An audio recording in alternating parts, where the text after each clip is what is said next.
السلام علیکم ورحمۃ اللہ۔ ترجمہ تفسیر القرآن الکریم، سبق نمبر 871، سورۃ النور، آیت 60 تا 61، پارہ نمبر 18۔ اعوذ باللہ من الشیطان الرجیم۔ والقواعد من النساء اللاتي لا يرجون نكاحا فليس عليهن جناح أن يضعن ثيابهن غير متبرجات بزينة وأن يستعففن خير لهن والله سميع عليم۔ ليس على الأعمى حرج ولا على الأعرج حرج ولا على المريض حرج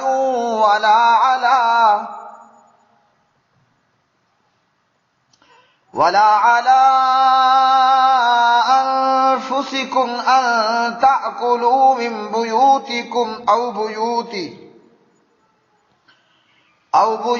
آبائكم أو بيوت أمهاتكم أو بيوت إخوانكم أو بيوت أخواتكم أو بيوت أعمامكم أو بيوت عماتكم أو بيوت أخوالكم أو بيوت خالاتكم أو ما ملكتم مفاتحه أو صديقكم ليس عليكم جناح أن تأكلوا جميعا أو أشتاتا فإذا دخلتم بيوتا فسلموا على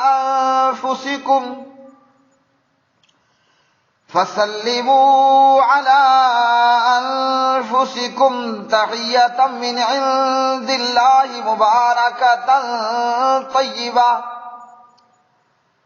كذلك يبين الله لكم الآيات لعلكم تعقلون۔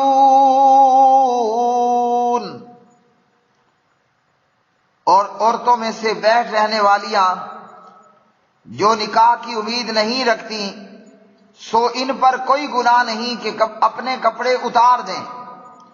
جبکہ وہ کسی قسم کی زینت ظاہر کرنے والی نہ ہوں، اور یہ بات کہ بچیں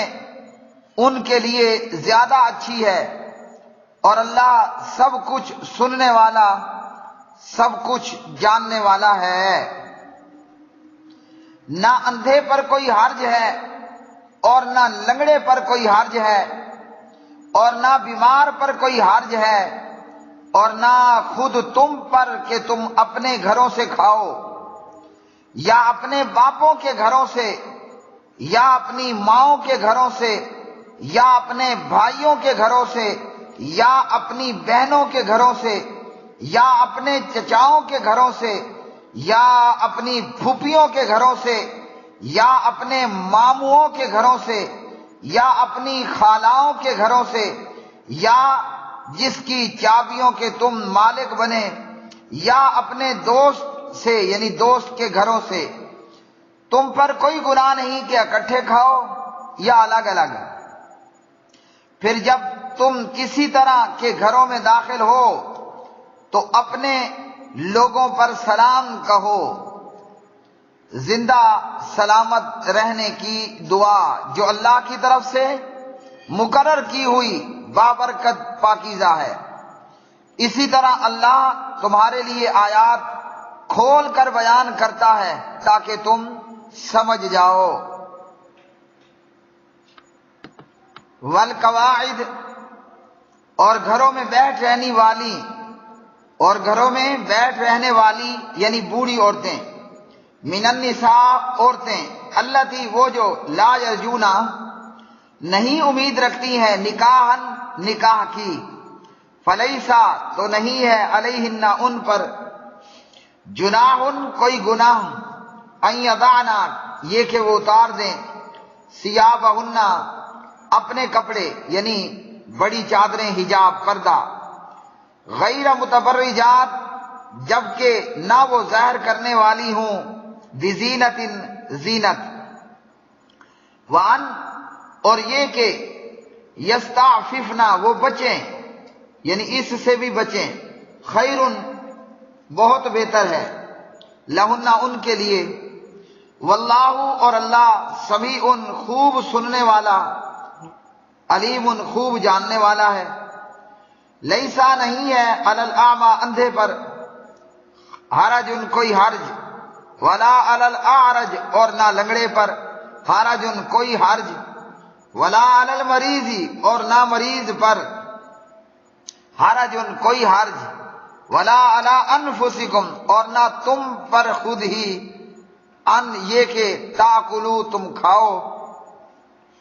من بیوتکم اپنے گھروں سے، او یا بیوتی آبائکم اپنے باپ دادا کے گھروں سے، او یا بیوتی امہاتکم اپنی ماؤں کے گھروں سے، او بیوتی اخوانکم یا اپنے بھائیوں کے گھروں سے، او بیوتی اخواتکم یا اپنی بہنوں کے گھروں سے،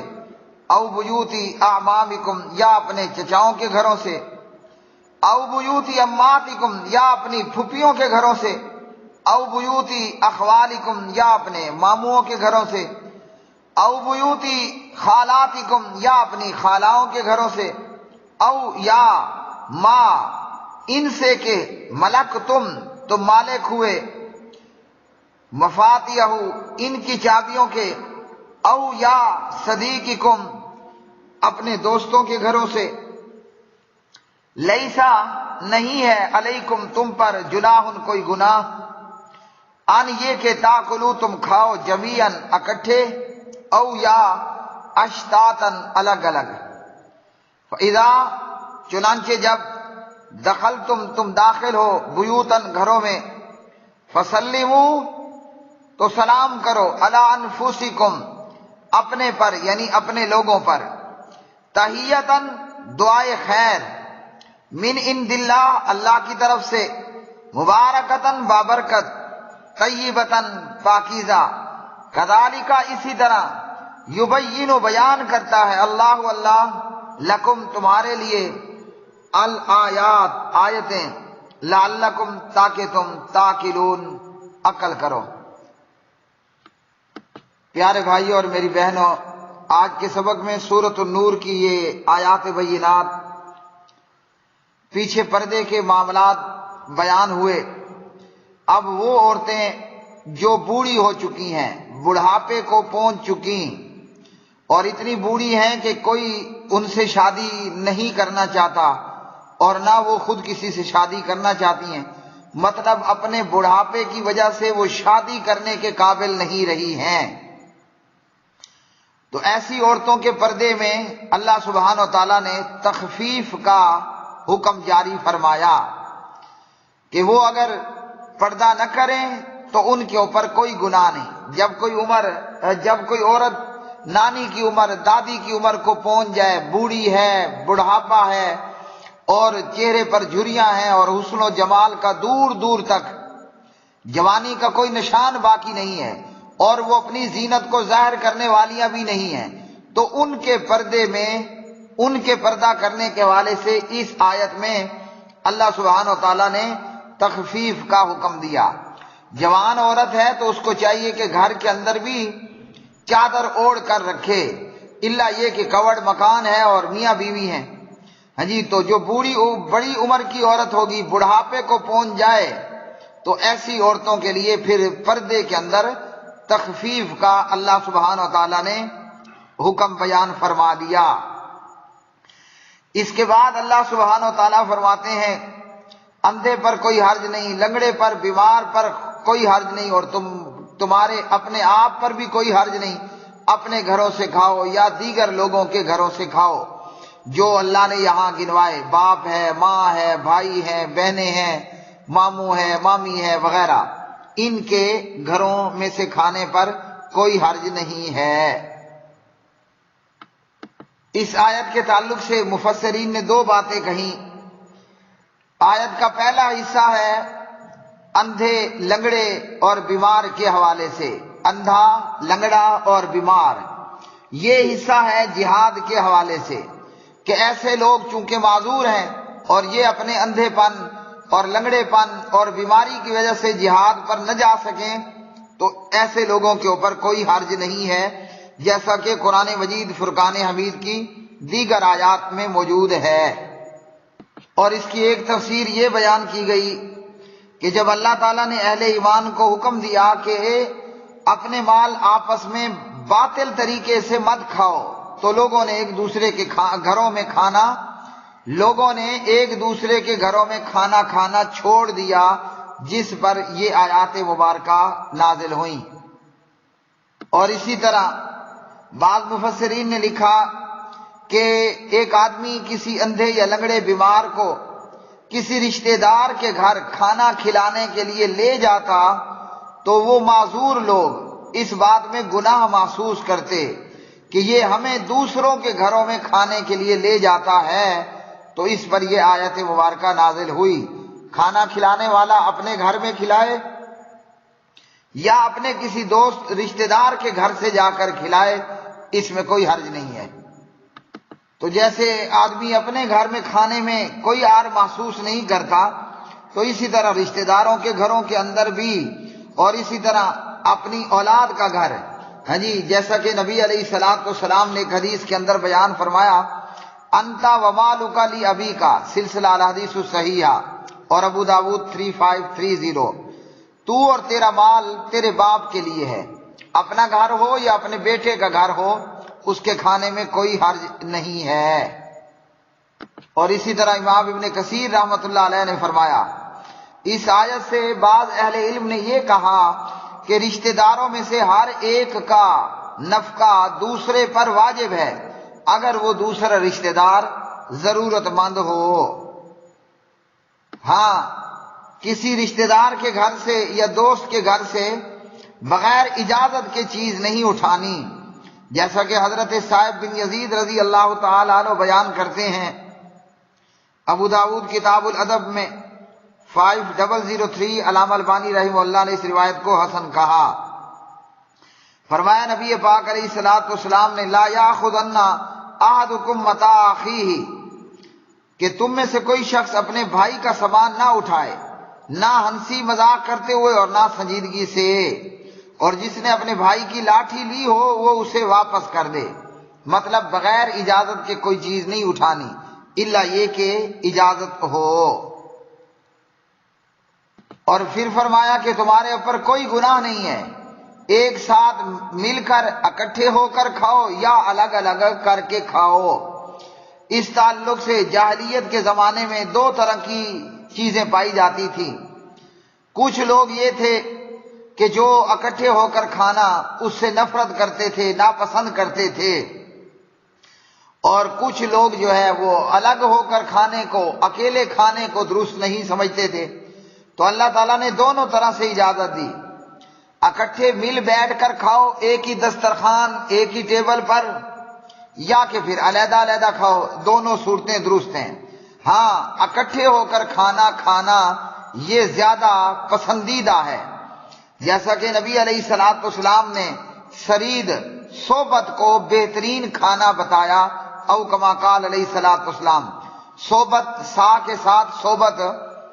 ایک پرات میں یا ایک تھال میں یا ایک برتن کے اندر شوربے میں روٹی ٹکڑے ٹکڑے کر کے ڈالنا،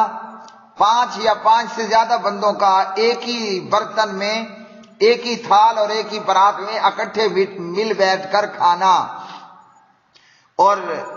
2 آدمیوں کا کھانا یا 3 کا یا 4 کا کھانا اور مل کر کھانا، یہ زیادہ افضل ہے اور باعث برکت ہے۔ صحیح بخاری کے اندر 5392 پر نبی علیہ الصلوۃ والسلام نے فرمایا، طعام الاثنین، دو بندوں کا کھانا وہ 3 کو کافی ہو جاتا ہے، اور 3 کا کھانا 4 کو کافی ہو جاتا ہے۔ اور فرمایا اسی طرح ایک اور روایت کے اندر مسلم میں 2059، ایک آدمی کا کھانا 2 کو کافی ہو جاتا ہے، اور 2 کا کھانا 4 کو، اور 4 کا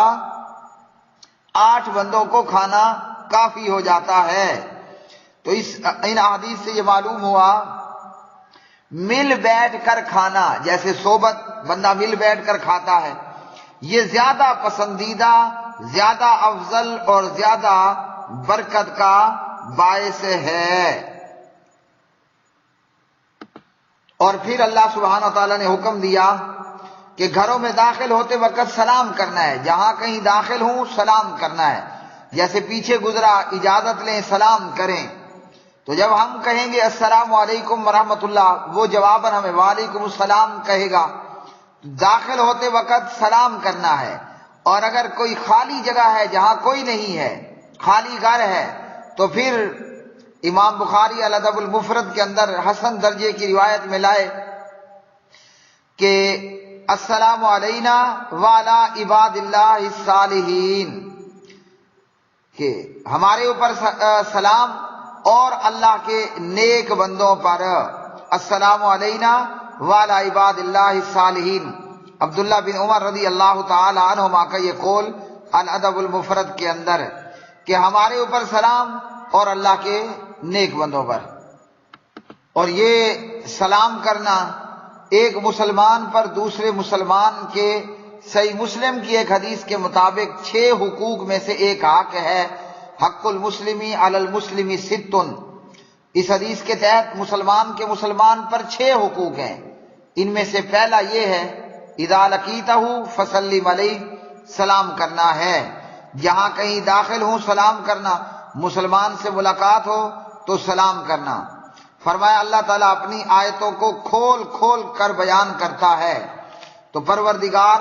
نے اپنی آیات کو کھول کھول کر بیان کیا، کیوں؟ کہ ہم بآسانی اس بات کو سمجھ جائیں، غور و فکر کریں، اور انہیں اپنی زندگی کا حصہ بنا کر دنیا آخرت کی کامیابی و کامرانیاں پائیں۔ اللہم تقبل منا انک انت السمیع العلیم وتب علینا انک انت التواب الرحیم، وآخر دعوانا ان الحمد للہ رب العالمین۔